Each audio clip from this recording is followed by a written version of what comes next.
distraction of the phone didn't work, did it? Where did I end off? Oh, yes. Well, if you don't remember, it was the story of Doug O. Well, the last you heard was Doug O. had asked for additional time to pay. I said no, but the lawyer gave it to him. The sad part of the story is that Friday arrived and the lawyer called me and said Doug O. has paid all of the money. So he is now satisfied with the debt.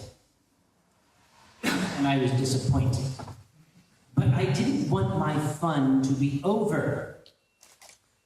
You see, it costs $1,100 to pay the lawyer to represent us. And I thought I could now sue Doug O. for that money. Wouldn't it be fun if he would get a second order from the court to appear, and then I was going to send him an email that just said, let's do it the easy way this time. But the Anthrocon Board of Directors would not authorize me to do it. I was very disappointed. They said, okay, we have our money, he's out of our lives, let it go. I don't let things go, that's not my nature. I wanted to sue him again, but they wouldn't let me. So I was muttering and moping and sulking at my house, didn't want to talk to anybody, didn't want to go out. But after a few months, I got an email from the lawyer. It had an attachment. And the attachment said, you have to fill in this form to report to the state of Utah that the debt is now closed and everything is finished. And I said, well, what happens if I don't? And they said, well, it will remain in the legal books that he owes you this money and he won't be able to sell his house, he won't be able to get out of the state or anything like that. But since the debt is settled, you have to send this form in to say everything is cool. And I said, what is the time frame?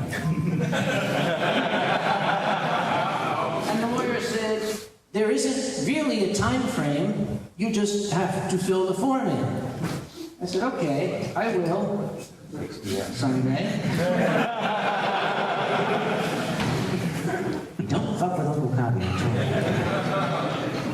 I have a very long memory. You still have the paperwork to this day? What? Sorry? Do you still have it to this day? Have you submitted it yet? Oh, I will submit it. It's filled in and everything. I just have to remember to send it in. So that's You know, brain cells get affected by... So, with that little aside, they call this convention wipeouts. I don't know why. Because they never really wiped out a convention. They wiped out the staff and made the staff feel like that's it, we're ready to die.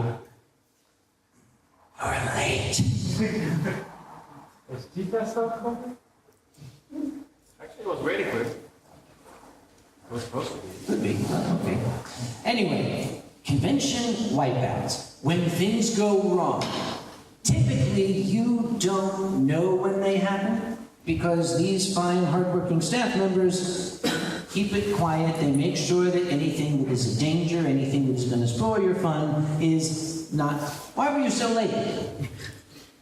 Yeah, you, in the back. Why were you so late? I had to take care of something. You had to do... Where were you coming from?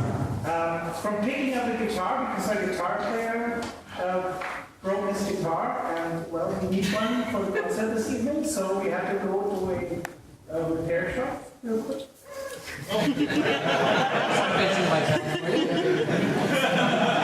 Do you remember when Alexander Adams was performing and we had the haunted song? Oh, I remember the details. I remember every single agonizing, painful detail like knives into my eyeballs. It was, this was back in, I think this was still at the Ringwood? Or was this now in Montecore? It was a couple of years ago. Alexander Adams, well, first off, I should explain that one of the finest musical guests Eurofurence ever had was Heather Alexander. She played medieval music, but with a very modern sort of sound to it. And she was very, very popular, and her music was astounding. I was a fan immediately. And you know, I was telling everyone, oh boy, Heather Alexander is the greatest musician since they started making sliced musicians or something. And the next year, I was all excited. I wanted to see if Heather Alexander was coming back, but she wasn't. They had a different person. It was this Alexander Adams guy. And well, it looks like he does the same kind of music, and it looks like he dresses the same. And at the bottom of the page, it said, "Welcome back." And I said, "Oh." And I called up to Griffin and I said, "Hey, dude, you know, I was checking to see if Heather Alexander was coming back to Eurofurence." And he said, "Oh, is she? Is she?" I said, "Well, we'll go look at their guest page." And I heard tapping. And he said, "Oh no, it's gonna be." Oh. Well, Alex, was performing once again, and I asked him to play a song. It's called "The Witch of the West Mirland." It's about an old witch, you know, an alte Hexe. And, well, apparently the song itself is evil, because Alex started to play the song, and I believe he began on his fiddle, and all of the strings broke on the fiddle. Boing, and they're gone. Oh, that was kind of loud. Boing, and then they're gone. So he put the fiddle down and picked up a guitar, and one of the strings broke on the guitar. Boing. So somebody loaned a guitar to him. I can't remember if it was Cheetah's personal guitar or something, and Alec plugged in the cord into the back of the guitar, where the electronic plug is, and no music, nothing. And he tried, and nothing, so he pulled the cord out and pulled the entire electronic inside out.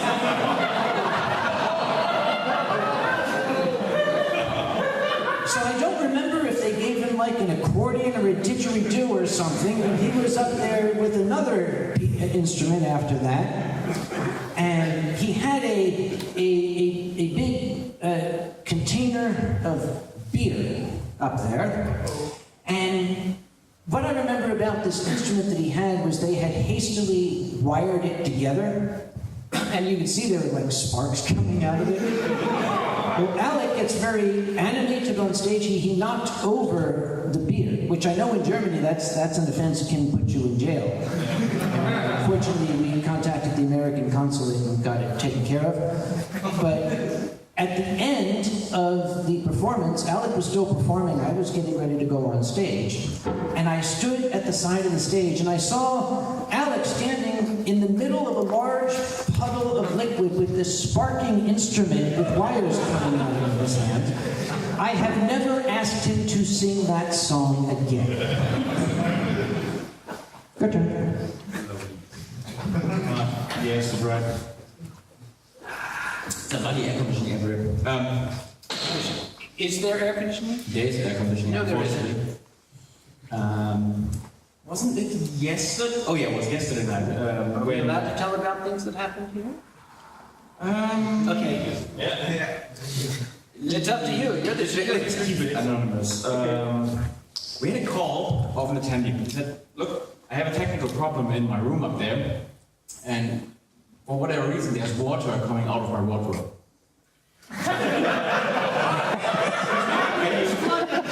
Can you please repeat that? Yeah, there's water coming out. It looks like Narnia is melting. Okay, yeah, we sent the team up and we have a look. So we went up there with the technician from the hotel and had a look in his room. And it turned out the water wasn't actually coming from the wardrobe. I mean, it was, but it was more coming from the ventilation shaft above. And as it turned out, upstairs, exactly in the room above, there was a large gathering of fursuits going on in the room. And, well, what can I say? Condensation is really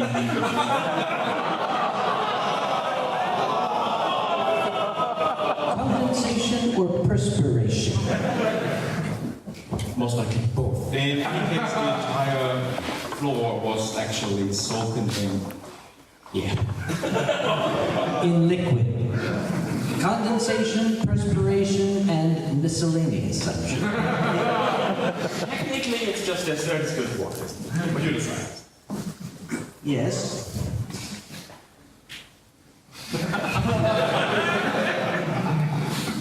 But yeah, you can be. Well, air conditioning, yes, it is something of a double-edged sword. When Anthrocon was evolving, as more and more fursuiters were becoming popular in the fandom and starting to come to Anthrocon, when we started, we had, I think, 3 fursuiters. By 2004, we had 30. By 2005, I think we had 100. So we now needed, this is becoming a fairly large population of people, and we wanted to help them out. So that's when we created we originally called it the Headless Lounge. Because you're going to take your head off. The Headless Lounge. But after a few years, we had to change the name because we were getting complaints that we called it a lounge, but there was no bar in there, and no comfortable chairs, and it was giving the wrong impression. So we called it the Headless Zone. And we thought it would be a good idea to ask the venue to turn the air conditioning to its absolute maximum. Yeah, we wanted not United States, not Canada, we wanted Norway. So we had the room refrigerated to about 12 degrees Celsius. We thought this would be good, it would be nice and cool. Well, no, the fursuiters were starting to catch pneumonia because they go in there and they're wet and they take off the fursuit and now they're in Norway. So we don't do that anymore. Here.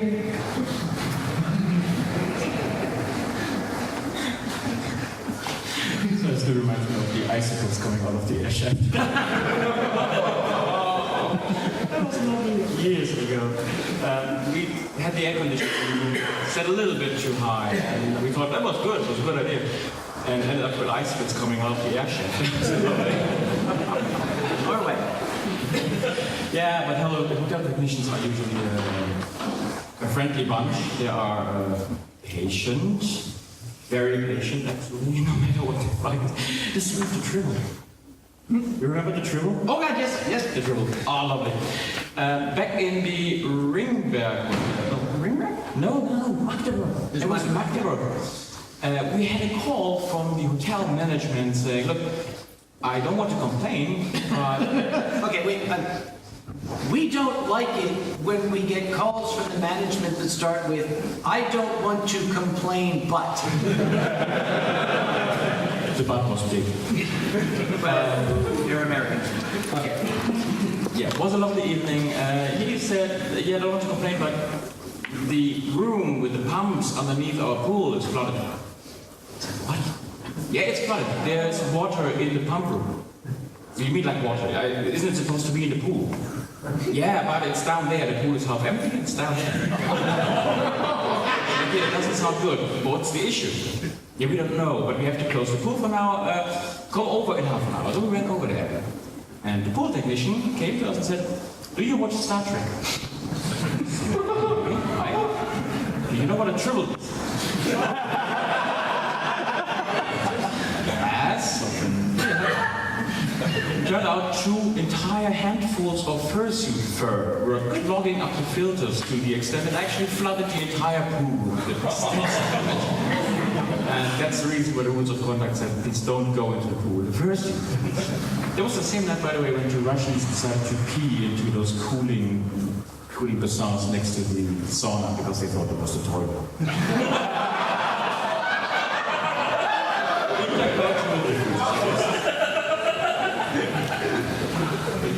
Well, I've never had to deal with that one. I was going to relate one story, but suddenly we mentioned the Ringbird, and I had a sudden flash of memory. You know how sometimes you have a situation that happens that is so terrifying and shocking that your mind suppresses it, and then sometime later the memory comes back? Yeah. It's like veterans of the Vietnam War in the middle of the street will suddenly think that there's machine gunners in cars coming at them. At the Ringberg, they had a mysterious corridor that was designed apparently to confuse invading Allied troops when the bunker was built. It looked very much like this corridor was a shortcut that would take you to the backstage area. It led you to a very, very narrow corridor that had a locked door on this side, and the door that you came through had no handle on this side. If you went down there, you're surrounded by concrete, nobody can hear you call for help.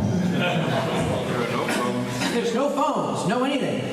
I was very fortunate that when I was going to take this shortcut, there was a Eurofurence security guy with me, and we both got trapped down there.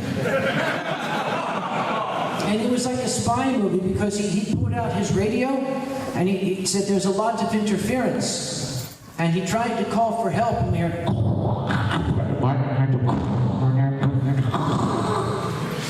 And about 15 minutes later, he managed to convey to them that there were two people trapped in the corridor, and he had to tell them where this very, not really very exciting door was. As a matter of fact, it looked very much like that one in the back, just kind of a square in the wall.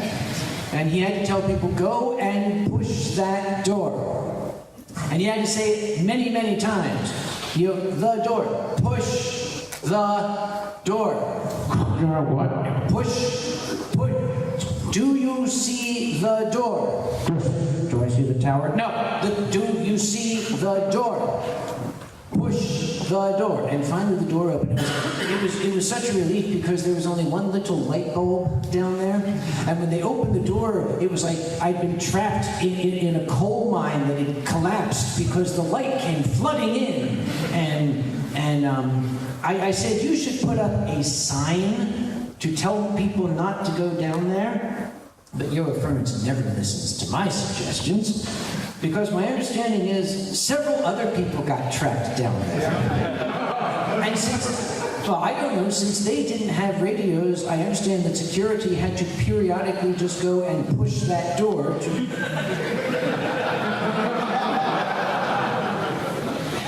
Your turn. Is that door still there? Oh, okay, I don't know. They remodeled the Ringberg since we were there. I don't know if they got rid of that trap. I know they still have the secret bunker underneath, which it's still not certain if that bunker was built by the Soviets or by the people who came before the Soviets in that part of Germany. There's also a stairway. The stairway actually is what led to the bunker. There's a second entrance on there. The thing is, the Ringberg Hotel has been built as a KGB hideout. It was in eastern Germany back in the Cold War, and under the hotel inside the mountain is an actual bunker system. So there was one staircase, an emergency staircase, that when you walked down there to get down to the lobby... wine is allowed in. Sorry. Oh, sorry. Yeah. When you walked down there because you wanted to go to the lobby and you missed your exit and went one door too low, you came into that corridor. And if you happen to come back next year to Eurofurence, there will be a game show on the program called Storage Number 9, Tales from the Underground. I'm going to tell you more about that. But suffice to say, if you followed that staircase down, there was no way out anymore, except for somebody else from the outside getting you out of there. And there was nothing but doors. One light, the humming of something nearby, and steel doors left and right, all under 1, 2, 3, 8, 10. There was no door number 9. where the door number 9 should have been, there was nothing. It was just plastered over. So the rumor got spread really, really soon that security got rid of attendees in storage number 9. Yeah, that's the background to that one. Yeah, we remember.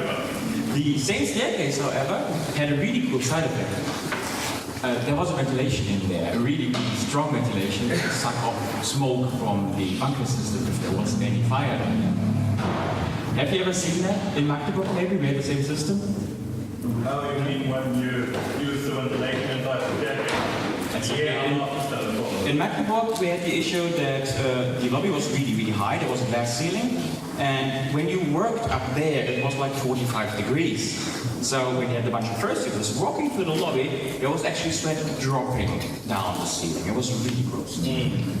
Now, there was one staircase, an emergency staircase, with a smoke exhaust. So you could actually switch on extremely huge fans and they would suck off the smoke from the lobby. We found out that we can use that to ventilate the lobby. Little did we know that the suction was so strong that small fursuiters could be sucked up. And I distinctively remember the worst sight of my life when I stepped out from the third, I think it was the third level, into that staircase. I went onto the staircase landing and a few balloons flew up in the vortex up the staircase. And the little fursuiter cramping up to the rail, clinging for their life.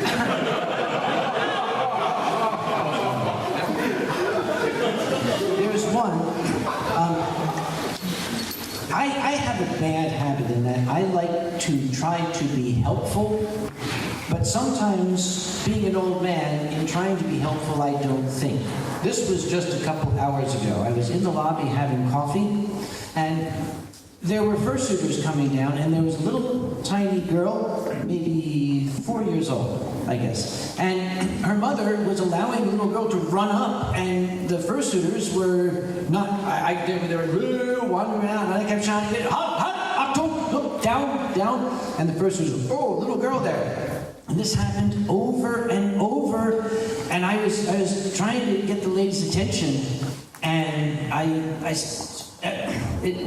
Entschuldigung, die kleine Kinder, die Fursuiters, they, okay, English, they cannot see. They cannot see. They can only see from here up. They cannot see.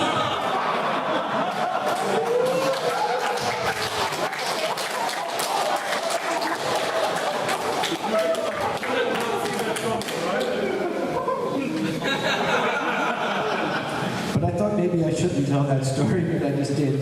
I blame the wine. This very good wine is from the Mosel Valley. I can fix it. Dhary, were you on security the year at the Ringberg? By the way, speaking of the Ringberg, okay, how many people here remember the Ringberg Hotel? Do you remember Andre at the bar? Yes. Andre will be visiting us this weekend. So look for the hairless master in the lobby. If not tonight, then tomorrow. He does love this convention. He tries to come back as much as he can. But I still remember Andre's face, and I don't know if Dhary was on security that year.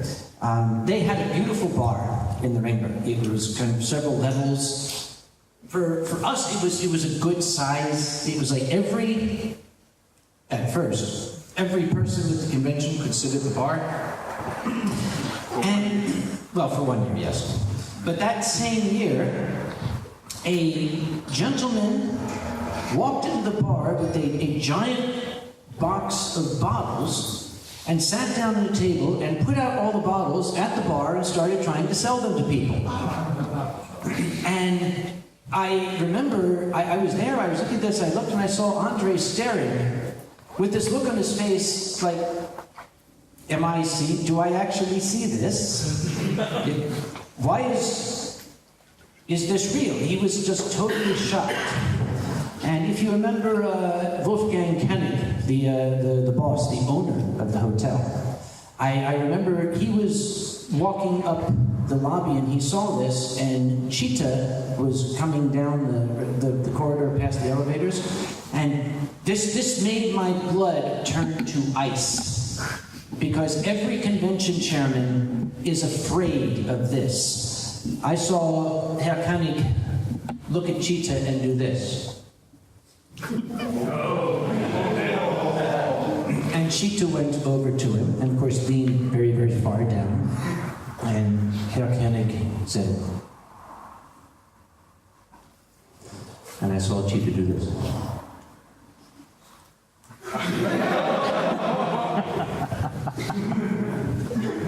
And he went running over and killed the man. Figuratively. He ended up in storage number 9. Oh, that's one room with it. Do you remember what happened the day after? I don't remember the day after at all. At the very same time, another attendee actually tried to top this one. You might remember a young gentleman beginning with a L in his name, always trying to play lawyer and circumvent the rules. And then one night we were called down to the lobby and said, yeah, somebody has some foreign drinks in the bar, could you please take care of them? We went down there, and there was a 50-liter keg of beer privately owned on the bar. Yes, that. I didn't see this. That was the Froschfotzenleder. We call it Froschfotzenleder. What's this in English? Of English, it's frog cunt leather.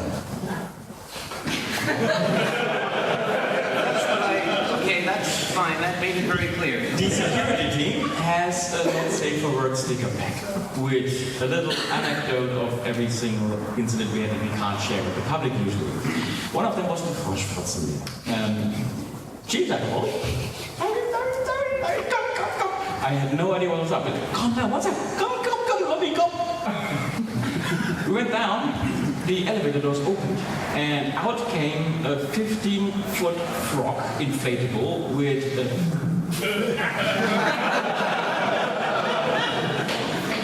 I think Cheetah cried there. Remember I said how the memory you sometimes suppress it? Oh, God. But keep telling the story, we need to know. Well, there wasn't much more to it. Oh, there was a lot more to it. The giant inflatable frog that had, like, I have a picture. the 15-foot giant inflatable frog had a 15-foot giant inflatable attachment that was kind of sweeping the crowd away in front of him. You are laughing, this is true. Oh my God. Like I said, there is a picture. That's why I don't remember that day. All that memory was suppressed, but now it's coming back. It was a lovely evening. When the air shaft lid fell down onto the earth. Yeah, we can laugh about that now. That was cool, yeah. During the big dance, the last dance, we said, can we actually turn the bass up? Yeah, we can turn the bass up. And suddenly the air shaft fell down.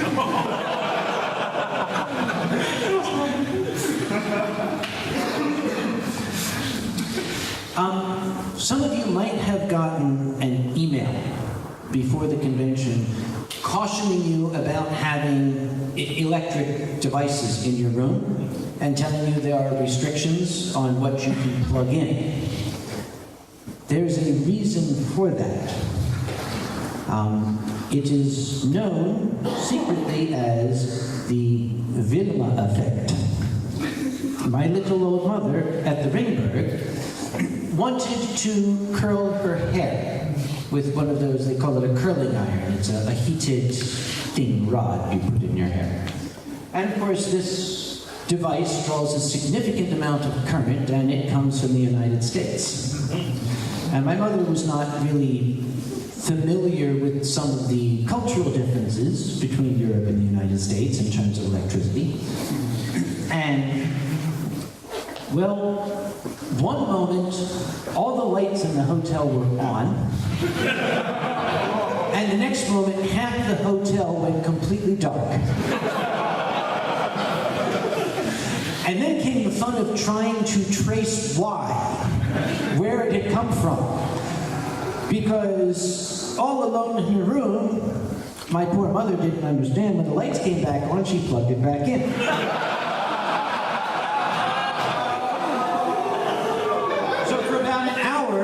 darkness, then light, dark, and light, dark. Until finally, I don't know who the security guy was that finally knocked on the door. That was Eurofurence, yeah. And explained to my little mother why. So that's why you got that email about the restrictions on what you can plug in and what you cannot plug in. No more hotel light switches. Wait, what else can we talk about? Eurofurence has such a rich history. Oh, shit. See, I remember my very, very first Eurofurence. It was not only my first Eurofurence, it was my first time witnessing something at a convention that I could honestly say had never occurred at an American convention. They were in a youth hostel at Eurofurence. I'm pretty sure that was Oba, wasn't it? Or was that Jumping? Jumping? Pretty sure, yes. Yeah, we're all old. We don't remember this stuff. It was Oba It was a wonderful youth hostel situated far, far out in the countryside. So far out in the countryside, I was beginning to think I was being kidnapped by terrorists when I was picked up at the airport. They're driving down these little roads that were not roads, and I was getting very... You should tell them how you were picked up. Oh, I can tell them that in a bit. Because that's not really a wipeout, that's a beautiful story. That's a bar story. Bars. But I woke up on the Saturday of the convention, and I got out of bed, I got a nice shower, and I stepped out of my room, and there was a significant amount of activity. Now, there is an instinct that convention chairmen have. If you don't know, I run a convention myself. And I've seen this instinct in action. It will happen here. I'll be sitting having lunch or drinking some wine. If Dhary were to run past me, without thinking, I would jump up and run after him. Think, oh, fix. I saw this happen in the United States. There's a large My Little Pony convention called BronyCon. And I was attending as an exhibitor, sort of, representing furry fandom there. And it's a big convention, and they had the directors of more than 20 major conventions there. So they invited all of us to a luncheon. And they were nice, catered, with round tables, and Dragon Con was there, and Comic Con was there, and WindyCon was there, and Anthrocon was there. We're all, we are the bigwigs of the fandom, and we are talking to each other. Yes, so we are all convention chairmen, and isn't it nice? We're sharing ideas and clinking glasses. The director of BronyCon had brought his radio, and halfway through the meal, an alarm sounded on the radio, and the BronyCon director grabbed the radio and ran out of the room, and everybody else jumped on the train. You would think that all of a sudden all the chairs had electric current through them. So when I saw all the activity with the security people, fix, and I ran up and I said to one of them, what's wrong? And he turned and he shouted at me, Kaus! Now I had not learned a lot of German, and I was saying, Kaus, was Kaus, Kauskinski, Kaus? He said, no, Kaus, moo. And I found him that, my God, the convention was full of cows. Running all over the place, inside, outside. It was the last roundup. Next door, there was a farm, and there was a large gate. And it had a sign in 7 different languages that said, for God's sake, do not open this gate. Well, furries. Somebody wondered why, and when they opened the gate, all the cows ran out and ran into the youth hostel. So they had to wrangle cows. It was that same year, and this is on the same level, you had the gigantic signs that on the trails that led into the woods that said, This is hunting season. Do not wear your fursuit into the woods. This is not a joke.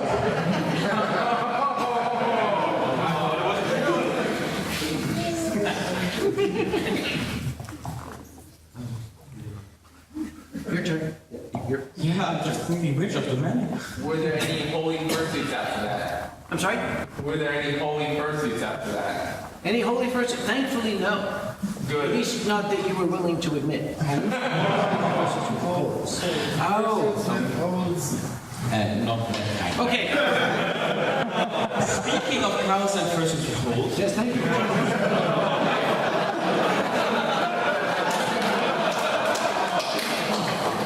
I wonder how far I can go before I get arrested.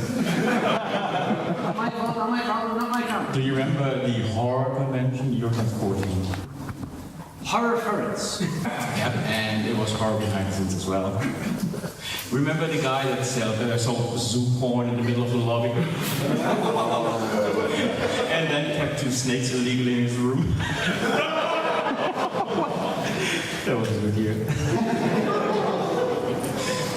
Okay, let's get back to more recent things I said. First, Eurofurence 20, Clown's Car, and the Narnia wardrobe. Oh, You know that one? Okay. Sorry if I repeat it, but I think some actually don't know it. We got a noise complaint. Nothing unusual. It was Friday night, 2 a.m. I said, if we have a noise complaint up here, wing 1 to the front. That's one of those rooms with really weird walls because they go into the. So, that's you. So we went up there and knocked on the door, like usual. Said, hey, security, we have a noise complaint. You have to keep the party down a little bit. It's fine. The party came down a little bit. We went down. Half an hour later, I got another phone. So they are still too loud. Can you please shut the party down? So I went up there with 2 people, my own team. I said, look, this party needs to stop now. You need to come out. All of it. The door opened wide for the first time. And somebody got out. I took my notebook out, took the notes that I usually have to take. And while I took the notes, I wrote name, room number, occupant. And when I was finished with the entire page, there were still people coming out. I started to wonder, how many are in there? There was a small room, that's 25 square meters. And it didn't stop. Another one, and another one, and another one. And when the room was finally empty, we walked in. I had a knock on the bathroom door, and another 5 came out. He's allowed to have. That was an interesting ringtone. He's allowed to have his phone go off. I will talk quietly. No. See, most people will get angry if your phone rings, but if the security chief's phone rings, he's permitted. I'm going to take you. Oh, done? Okay, so then. Is that mom? Mom, no, the hotel management is not my mom. But did I go up actually? Oh, you, the people were leaving and you're wondering how the hell many people were in here. Oh, yeah. The other part, yeah. They were actually sitting in the bathtub. It was not, they were partying in the bathtub. The room had 25 square meters, and in total we counted 32 people coming out of the room. That is why the rules of conduct now say do not stack more than 10 people in this room. The more funny issue with that was, I think it wasn't it you? what? The Narnia wardrobe? Nope. Never mind. Yeah, the gentleman over there discovered the Narnia wardrobe because the room was empty. We were having a look around, seeing if anything was trashed, if anything was damaged. Looked more or less fine. But like I said, these rooms have a really weird layout. So you have this really weird slanted roof. There is a wardrobe to make use of that space. But when you open the wardrobe, it's just a flat wall on the rear. But when the room was empty and we were about to leave, we heard something moan. I don't remember the exact words, but I think it was Lord Leo over there that turned around and said, "Do you hear it? I think the wardrobe is moaning." No, I think they drank. No, the wardrobe was moaning, I heard it. So we opened the wardrobe and it was empty, it was just a wardrobe.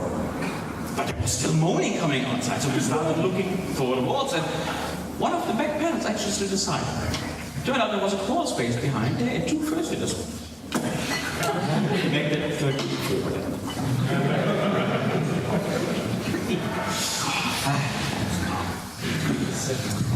I'm going to take you far, far, far back into the past, even before furry conventions. At Anthrocon and at many U.S. conventions, we have a security crew known collectively as the Dorsai Irregulars. If you are fans of old American science fiction, you might understand the reference.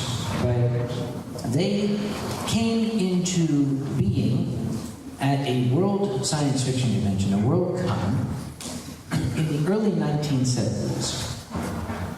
You may remember a painting by the late science fiction artist Kelly Freas. I think it was Queen or somebody used this painting on one of the covers of their albums. A large robot with the band in his hand, and he's kind of poking at them like that.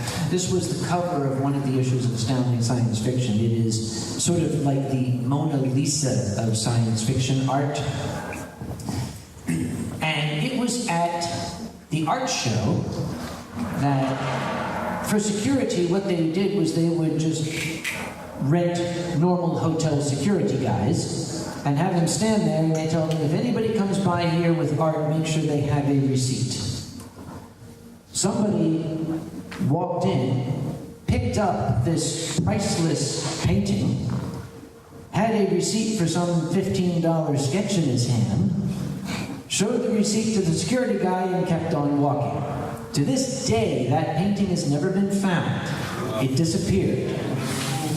But it was decided that there needed to be a security crew made up of fans who would recognize this sort of thing, who understood the people at the convention. And the crew was put together, and the very first assignment they had was at the very first Star Trek convention, which was held in New York City, and I think it was 1974, or thereabout. And they decided they would call themselves the Klingon Diplomatic Corps. It's a Star Trek convention, right? So they would, put on the Klingon stuff and everything. Conventions were run very differently then. You didn't have your own registration. You would contract through an agency that sells tickets for concerts and for plays and performances and things. They expected 3,000 people to come to the first Star Trek convention. The agency selling the tickets, when they reached 3,000, they contacted the director and said, "We're at 3,000, what should we do?" And she said, "Just keep selling." 35,000 people. Imagine that. 35,000 people lined up along the streets around the corner trying to get in. All of them with tickets that promised we would get to see William Shatner and Leonard Nimoy and all people like that. The only thing standing between the angry mob and that were 2 fellows dressed as Klingons. And one of them, for whatever reason, again, in our fandom, there are sometimes you just accept it, you don't bother asking, had worn what we call toe socks, socks with the individual toes in it, as part of his costume. And they were at the top of the escalator that went from the lobby to the top, and there was the increasingly angry mob being told, "You can't get in, the hotel is full," and it was starting to get very angry. John's name was Steve Simmons, by the way, for those who might know. The crowd was starting to push like they were going to push just directly in. And this Klingon got to the top of the escalators and shouted, "No one else is allowed in!" And people started shouting, "Who the hell are you telling us we can't come in?" And he stood up and said, "I am the Klingon in toe socks!"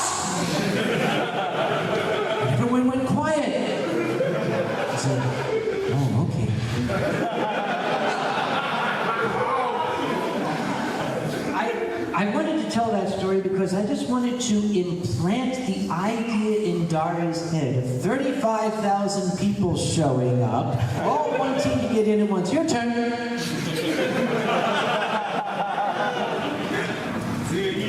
That's been. Kage is already to flashbacks. Aneurysm, thank you. Okay. Oh, stereo. That brings me something. Let's go to the paramedics. Oh, okay. Medical incidents. I hope you have good stories. I hope nobody of you ever had to endure the sarcasm of a paramedic with 35 years of business experience. I think it was last year, the year before, when an attendee thought it was a good idea to lie on the middle of the street in front of the hotel. He was just lying there. And security came up to him. Said, "Are you okay?" So we hear that a lot. So far, so good. Did you drink? Obviously. Did you smoke? Okay. What did you smoke? I don't know. Somebody passed something around. Completely off his test.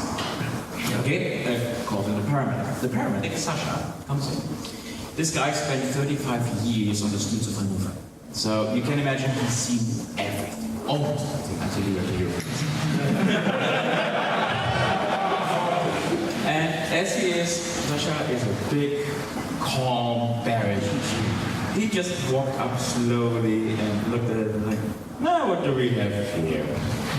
Did you drink too much?" "Yeah." "Can't we just leave him here, please?" No, we can't do that. It's starting to rain. "Yeah, but tomorrow is going to be good, and he's sober and clean."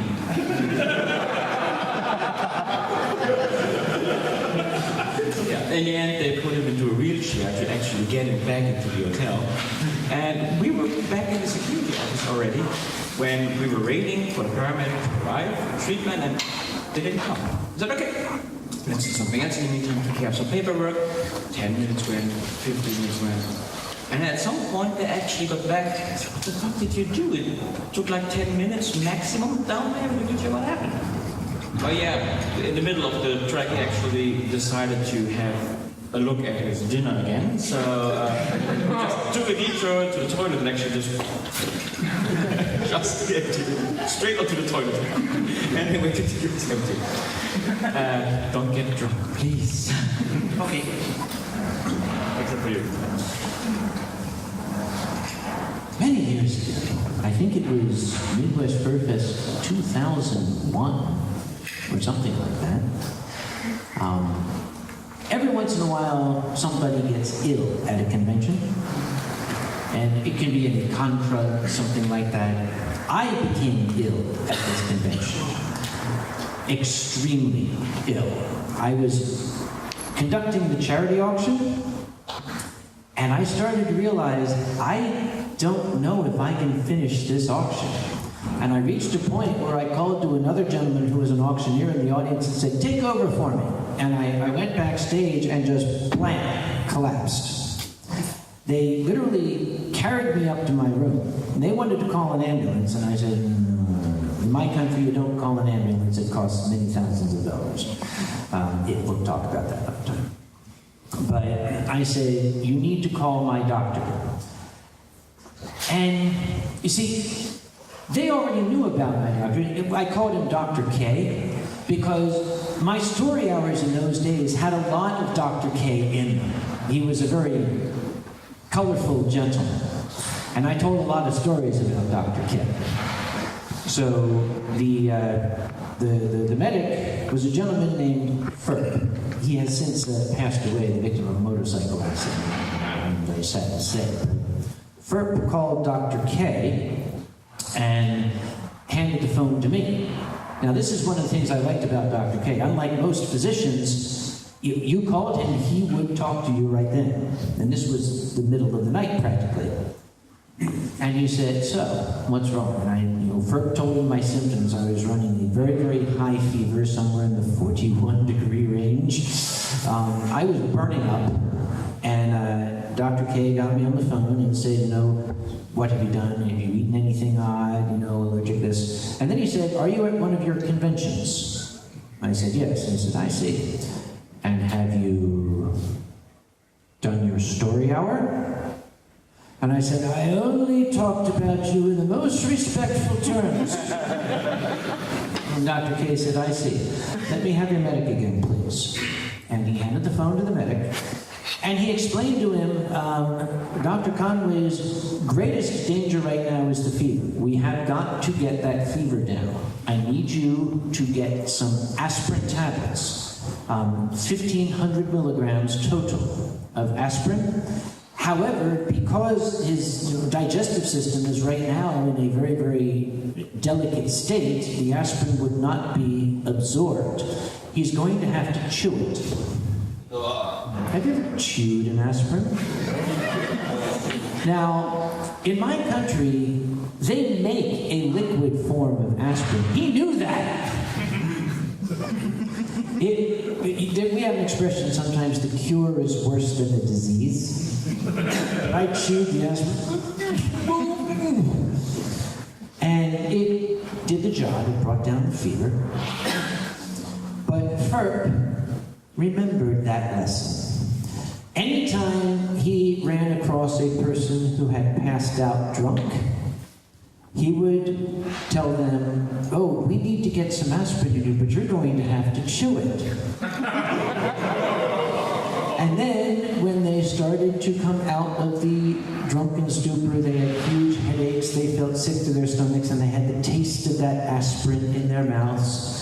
Ferb would always say the same thing. He would lean over them in that way that medics have, that bedside manner we call it. He would lean over them and say, and what have we learned? You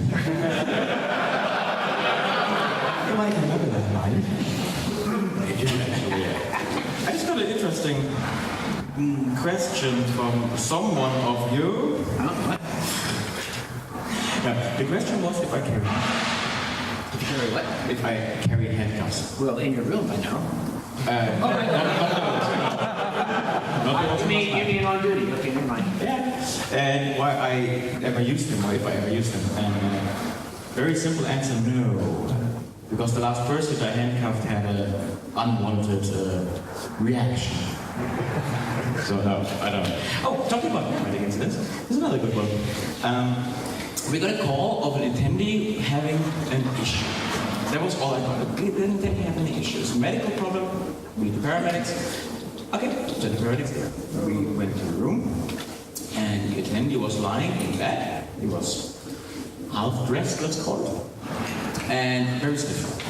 Very stiff. No, the body. I mean, the entire body. He was very flat, very stiff, not moving. And I said, yeah, I really need a hospital assistant. Why do you need a hospital? Yeah, I see, I have that problem. The doctor needs it. That's fine. I'm secure. It's okay. I'll go get the paramedic and leave you two alone. 15 minutes later, the attendee walked out of it. Do you know Monty Python? You know the Flying Circus? The famous sketch of funny walks? Yes. The attendee actually walked like that. And he was just dressed in a coat. I heard the drive there was fun. See, originally we got into running these conventions because we thought it would be fun. When these things happen, they're never fun. There's an old saying that tragedy plus time equals comedy. Sometimes you just need time. Something happened at Anthrocon this year that I cannot keep it to myself anymore. I don't know if maybe I shouldn't talk about it, but we had an individual, an extremely large, very muscular rugby player individual who was dressed as a lady.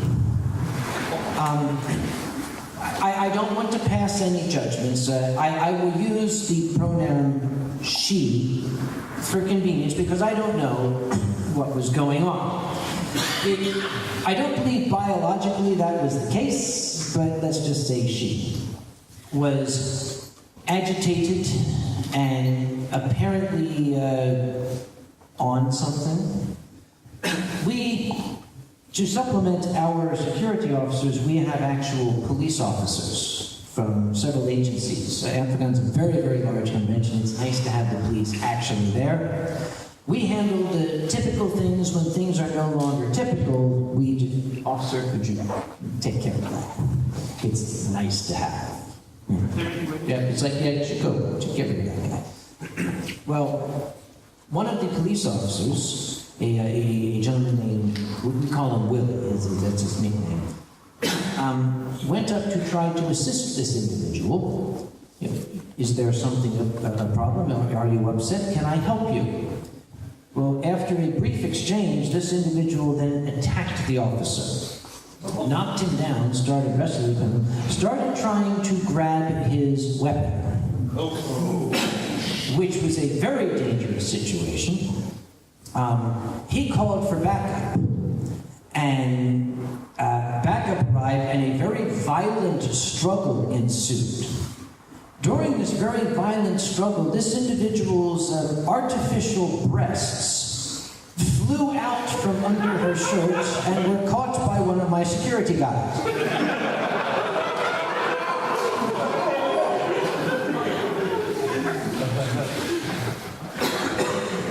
Well, they managed to subdue the individual, handcuff the individual. It turned out this person actually was wanted for many felony crimes in multiple states. So it was kind of good we were able to take care of this. They handcuffed the individual, they read the rights which have to be read, and they started to take the individual downstairs and put this person into a police wagon. And my security guy came up to the police. He still had those, 2 jibbly jobblies in his hands here. He said, what do I do with these? And the policeman said, I don't know, put them in your lost and found.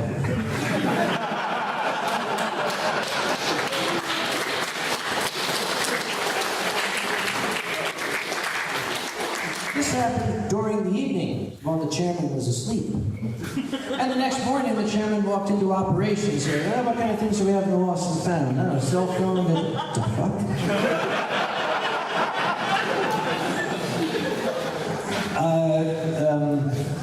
Guys, what are those? And the security chief looked up. I said, those, what are those? He said, oh, oops. See, that's what I thought. I'm leaving. Bye.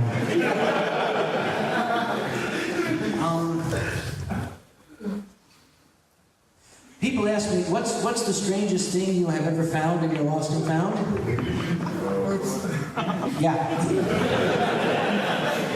Which is why, during one of my wine streams, somebody asked, what is the strangest thing? They asked me to draw the strangest thing you ever found in your lost and found. I just do 2 circles with that answer your question? Oops. Just oops. Like he was saying, socks or a cell phone. Oops.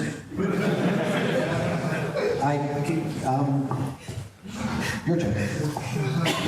Actually, you could do me a personal favor and tell the story of the feedback panel and where we don't have it anymore. Because that question came up earlier today.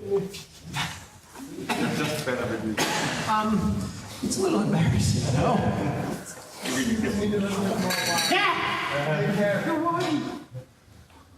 One is empty anyway, so. No, it's not. Now May I get you another one? yes! Actually, oh boy, wait a minute, I'll tell you what, take this with you. They've got bottles, see if they'll replace this one. Tell that it's for the old guy in the white. Oh, say it's for the Duma Americana in the white. Replacement. Yeah, I'm not joking, I'm serious. Tell them that. It's replacement. If this works, it's going to be funny.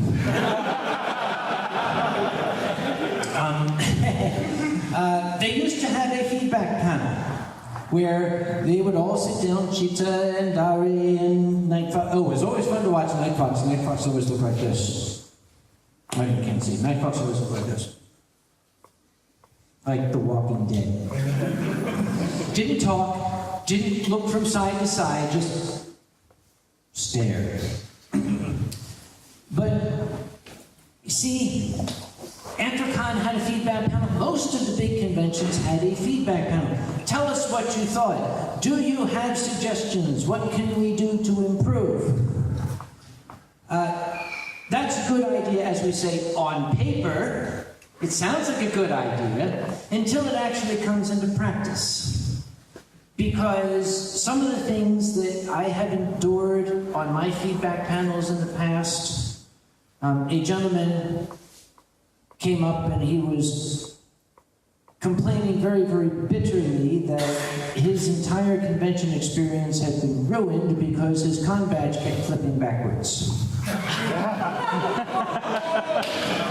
Okay, yeah, we'll work on that, thank you. Another gentleman came up and complained that he had tripped and fallen up the stairs. Think about that for a moment. You tripped and fell up the stairs. Okay, do you have a recommendation for what we could do? He said, well, those stairs need to be redesigned. I'll get right on that. I'll tell the hotel. I did. I told the hotel, you need to redesign your stairs so people do not fall up them. But did you notice I couldn't say what I was thinking? I fell up the stairs. That's because you're a fucking idiot! The chairman, the staff, have to be like, oh, yes, yes, we will. Thank you for the feedback. That's very good to know. Yes. Oh, I'm so terribly sorry that the butter was located ahead of the syrup on the buffet and not behind it. We'll speak to the chef about this awful situation.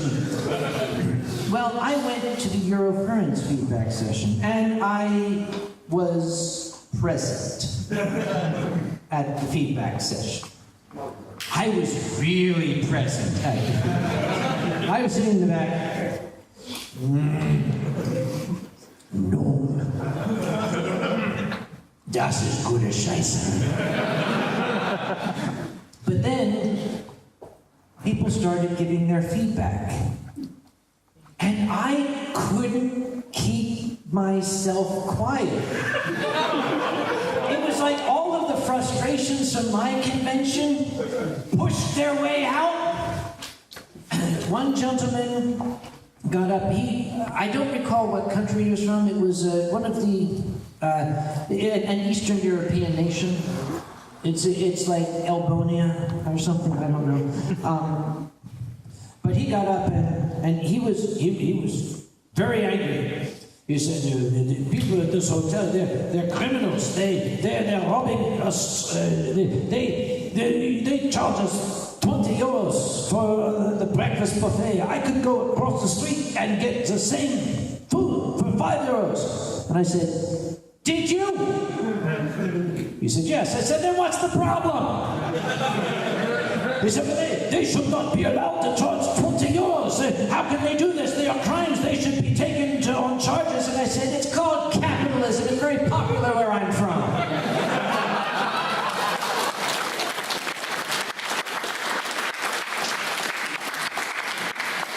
After the panel, I went up to Chief and said, I'm so sorry. I couldn't help myself. He said, no, I wanted to say the same thing. Thank you.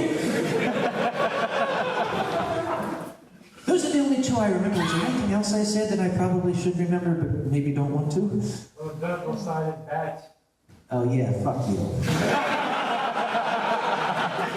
Yeah, I was telling this. It worked, oh my God. Thank you.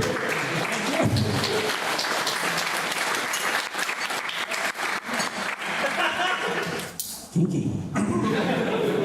Open. Yes, ma'am. He didn't Oh, I say said I that. don't use them.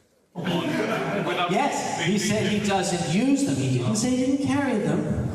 Rules lawyer. We've had. Do you understand what a rules lawyer is? A person who reads the rules. Where's that despair? Not anymore, is it? Is that yours? That yours. 9. Good issue. Thank you very much. A rules lawyer is a person who reads the rules and, as a lawyer will do, began to examine the wording of the rules to try to determine a way to get around them. This became very clear at Anthrocon in 1999. The first 2 years of our existence. I will remind you, this is the United States. We had a 2-page list of prohibited weapons. You may not have pistols, you may not have rifles, you may not have automatic rifles, you may not have flintlock rifles, you may not have muskets, you may not have balisong knives, you may not have sword canes. It was an exhaustive list of things you may not have. At Anthrocon 1999, I came downstairs and encountered in the lobby a gentleman playing with a shoulder-mounted rocket launcher. And I ran up to him and he said, "It's not on the list." No, I'm serious. And I said, "You got me." So the next year, it simply said, "No weapons." That's rule number 1. Rule number 0. It was several years after that because I don't like rules lawyers. The interpretation of the rule that comes from me is the one that counts. And what it says in big red letters at the top of Anthrocon's rules of conduct are, any action or behavior that could adversely affect the convention's relationship with its attendees, its guests, or its venues is specifically prohibited and can cause you to be ejected. If you don't understand that, I'll put it in simpler English. Don't piss off Kage. And we invoke that a lot. People come up and say, well, the rules say this. I wrote the rules. I'll tell you what they say. Dorsai, deal with it. We have a river behind our convention center.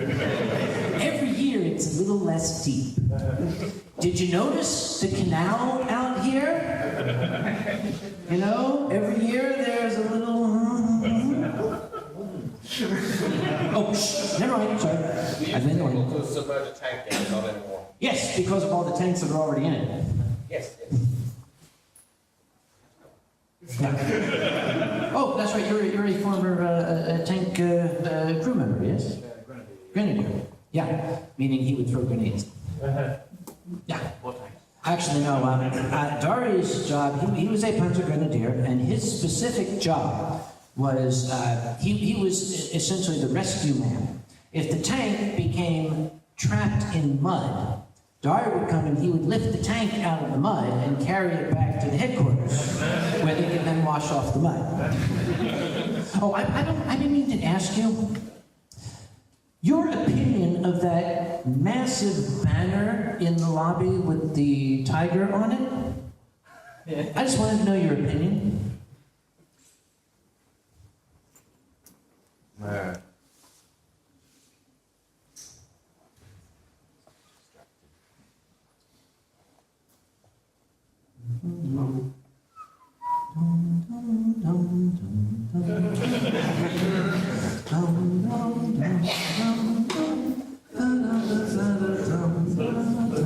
Oh my God, okay.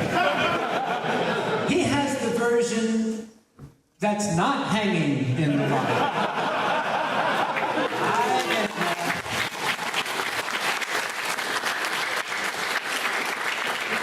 It would have been a great story if they got them backwards, wouldn't it? Yes, I almost sent off the wrong file for print.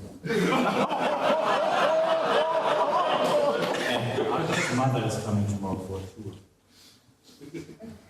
You almost accidentally. Because you wouldn't want to have that version huge, taking up the entire wall of your flat, would you? That means you have more wall space.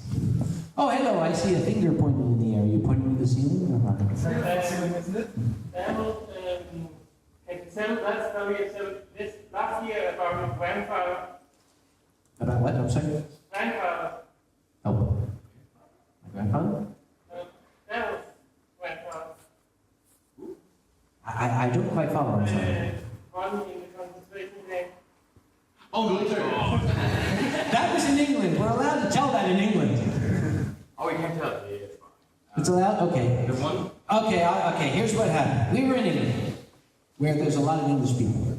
And, you know, Uncle Kage sometimes, when he drinks, likes to be an asshole. And this guy, he's all, I am very Prussian, and I am German, and Aryan, and I... So I said, hey, what did your grandfather used to do? Well, he died in a concentration camp. I went, Oh, I am so very sorry. The gas bill was too high, he shot himself. You got to think about that for a second. The bill for the gas was too high. Okay, we're not going to go any further with this, all right? You see, here's the thing. Maybe 4 weeks ago, it would have been a little more funny. Back when we used to think that was a thing of the past. But right now, I don't want to go home. don't know the problem. Come to Nuremberg. Just blow something else. How about the rally? Oh, let's talk about something else. How much time do we have? Oh, actually, we have about 15, but I need to take a little bit extra time because I haven't seen the art show yet, and I'm the damn auctioneer. So we're gonna go for about, okay, let's do like one more each, and then we'll have to quit. I'll go first because you're thinking. He's trying to think, but nothing happens. About the nursery? What? Oh my God, no. What? No, what is it? What? Hello? Nursery. Nurseries? Politically, Just no. there are some things it becomes, see, we don't want to make anybody feel badly, we don't want to make it look like we're singling anyone out. Quick, think something else. And it's Still worth it. What? It's still worth it.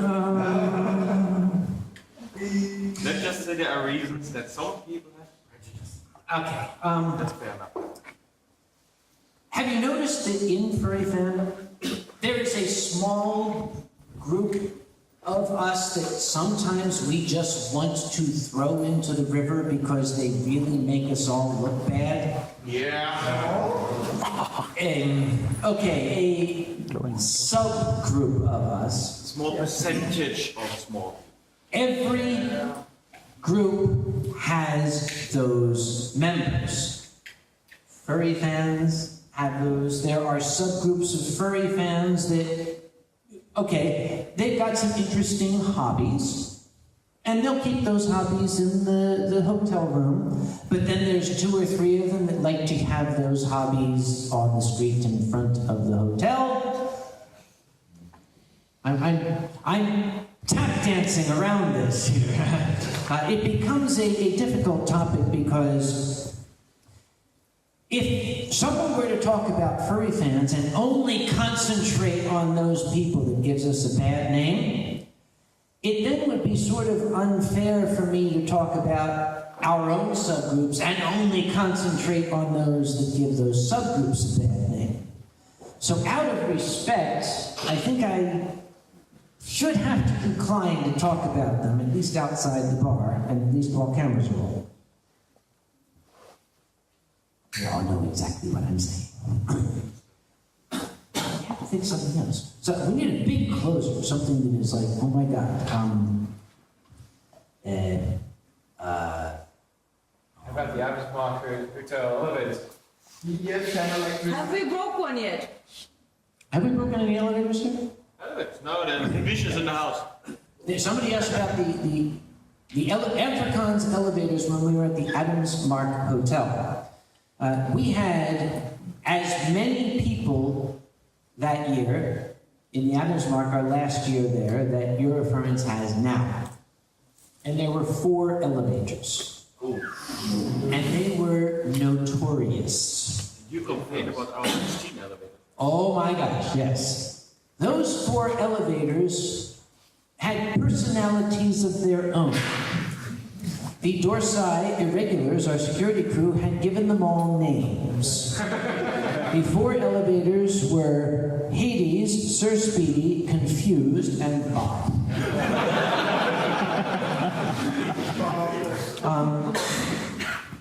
Hades, when you got into the elevator, the doors would open and then they would close, and it would take you to your floor. The interior set of doors would open, but the outside set would not.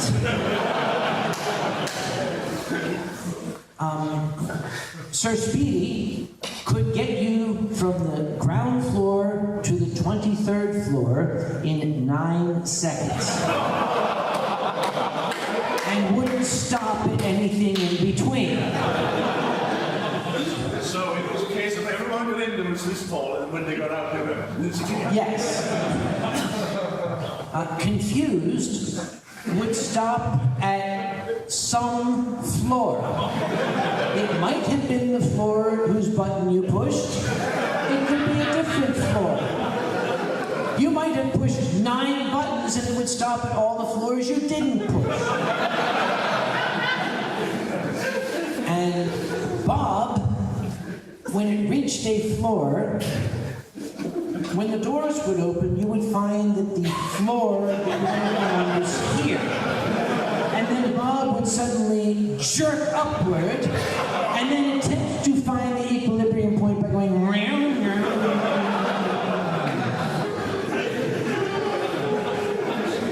Yeah, so when I see people complain about these elevators here, you guys don't know dick. The elevator on Anthrocon 2015, that idiot. Okay. Which one? Wait, okay. Anthrocon 2015, that idiot. You might as well say Anthrocon 2015, that car that drove past. What are you talking about? The one that broke the touch panel for the elevator. Ah. Well, it's a funny thing about that idiot. We had 5 major security events in our log, and that idiot's name was on all of them. It made it easy. He got the letter. During the convention, he came up to me tearfully and tried to apologize for his behavior, saying, "Somebody put something into my drink." Now remember I said the Dhary Irregulars, my security crew, have been doing security since the 1970s. One of them leaned into my ear and said, "We know this guy. That happens to him a lot." So I said to him, "Take a walk with me." And I took a walk with him. He said, "Yes, I don't know. Someone must have slipped something into my drink." And I said, "Well, you maybe should report that to the FBI because you have a stalker, because I understand that this happens to you very frequently." And he quickly then changed his story. He said that, yes, he drank too much. He is going to stop drinking. I'm never going to drink again, he said. Stand up a little bit, Dhary. Stand up, please. So I took him into security. I took him to the security office and said, "Security crew, look at this face. Look closely at this face. First off, he's going to stop drinking." And everybody's, "If you see him drinking anything, whether it's alcoholic or not, take his badge. But as long as he doesn't have anything to drink, we'll let him stay." And I slapped the badge back on him and I walked away. His badge got taken the next day. He got the letter. 6 months later, at a different convention in Detroit, this gentleman came up to me And he attempted to apologize, and he said, yes, I know I had an alcohol problem, but I have gotten it licked. I'm on top of it, I am not drinking anymore, and I would like to come back to Anthrocon. The problem was, he was falling down drunk when he told me this. I'm not drinking anymore, I want to come back in. So, one of my security guys, I basically said, and I never said, get me the door sign. One of them came up and escorted him over to the corner. As a matter of fact, it was the same one who had been in Klingon in the toe socks. He came up and he said, I made a deal with him. He's going to join Alcoholics Anonymous, a help group for alcoholics. If you can remain sober for 1 year, they give you a silver token, a little reward. You know, I have not had a drink for 1 year. If he can bring us a 1 year sober token, we will then let him back into the convention. I said, that's good. That is a good solution. 3 weeks before Anthrocon 2017, I got a tip, and I looked on eBay. This gentleman was attempting to purchase a 1 year sober token on eBay.